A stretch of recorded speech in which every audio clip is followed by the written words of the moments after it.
There's a fascinating couple of things written in a writing by Saint Gregory of Sinai in the Philokalia that really got my attention this morning. It's quite involved, and I don't know how much I'm going to do. I'm just going to jump into it and see how it comes across. He says, the origin and cause of thoughts lies in the splitting up, by man's transgression, of his single and simple memory, which has thus lost the memory of God, and becoming multiple instead of simple, and varied instead of single, has fallen prey to its own forces. So he's saying that the healthy mind is the mind that's resting in itself. It's not full of thought. There's not a movement in it. You know, a moving mind, which means mind full of thinking, is a mind that's out of balance, because things that are balanced stand still. They hold their space. And so the mind, with its knowledge of its own divine nature, stays firmly still within itself and does not move left or right in pure contentedness within, in the thought of God, if you will, or in the thought of knowing its nature as divine. But it's a place of peace and stability, a place of strength and singularity. Now he gets very particular here in this next section, and it's in Christian language, so hold on, and I'll try and translate that into more of a Vedantic take on things. But he says here, the causes of the passions are sinful deeds. Okay, so the passions are the desires, right? The lusts and the longings of the body and the mind. And the cause of them is those deeds. You know, when you go out and enjoy something sensual, you go out and enjoy something or have an experience that was in answer to a curiosity or desire, and it creates a samskara. It felt good, it was a nice experience, and so it continues on. And then he says here, he says that of thoughts, passions. And so these inner drives are what cause the mind to come out of itself, to leave its abode of stability, and to step out in search of fulfilling the passions, the desires. So that is the cause of thinking. That's what gets us in that state of instability, where the mind is wandering, running, searching, touching, tasting, full of curiosity about things. The causes of opinions is memory, interestingly enough. You know, ego is the owner of opinions. Otherwise, we leave things as they are, you know, and assume that they are best as they are. Of memory, forgetfulness of what is true and needful. So when the mind is not in that contented space of the divine and is searching and running around, it gathers little pieces of whatnot from the world around it and stores them in memory. Deeds that we liked. It's usually temporary things that we engage in this world that we want to be permanent. We want them to be a permanent part of us.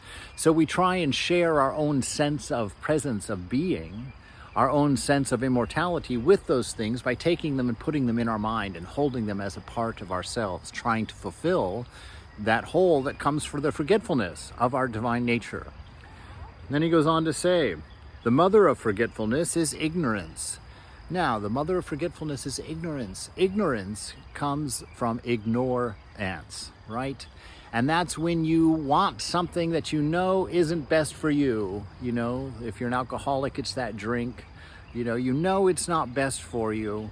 And yet you push that out of your mind. You ignore that knowledge. You ignore that thought, and you indulge. And so forgetfulness comes from this ignorance, this practice of forgetting what is right, forgetting what is best for you, and doing what is pleasant in the moment for you, if not in the long run. He says, and the sign of ignorance is laziness. Once you step into that forgetfulness, your motivation, your inner bliss is forgotten. It's laid aside. It's been replaced by things of the senses, things of the body and mind, and the motivations fall by the wayside. You know, so it becomes of the body, and the body is into self-preservation. It doesn't want to exert. It doesn't want to be bothered. The same with the mind. You know, that it tends toward laziness.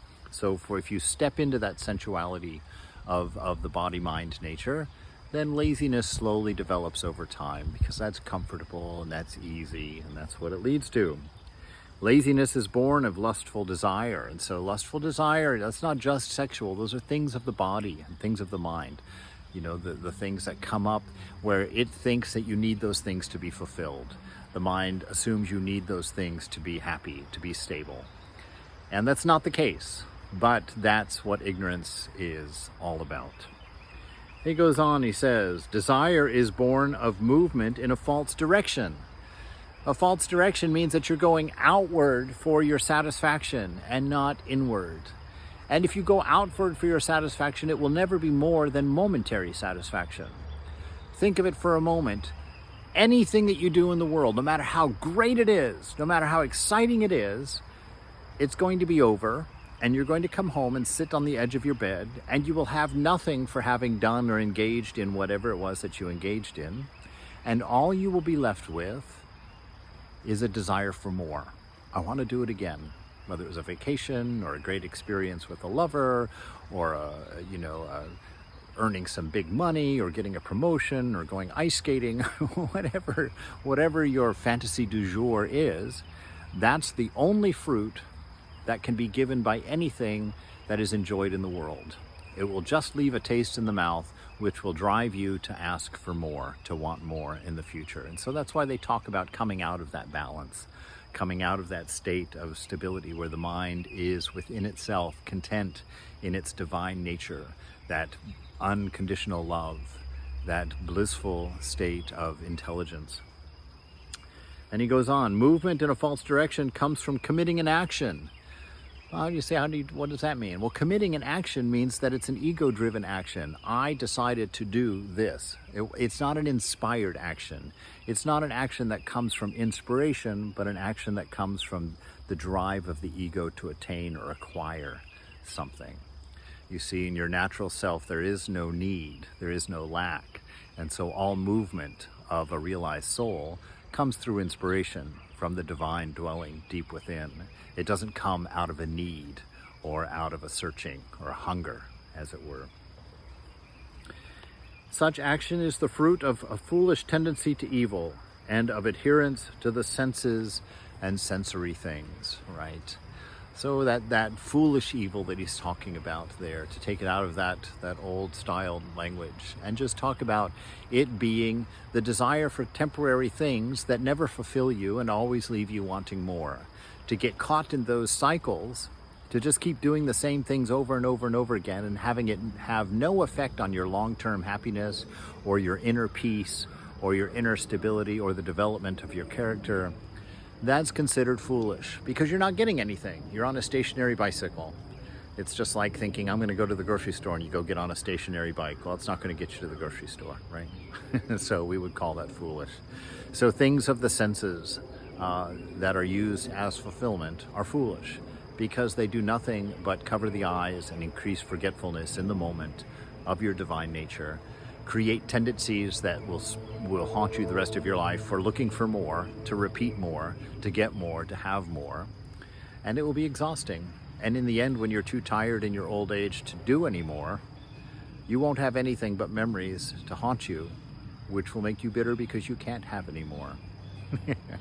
So that's the wisdom of our writer here in the Philokalia. Again, it was Saint Gregory of Sinai.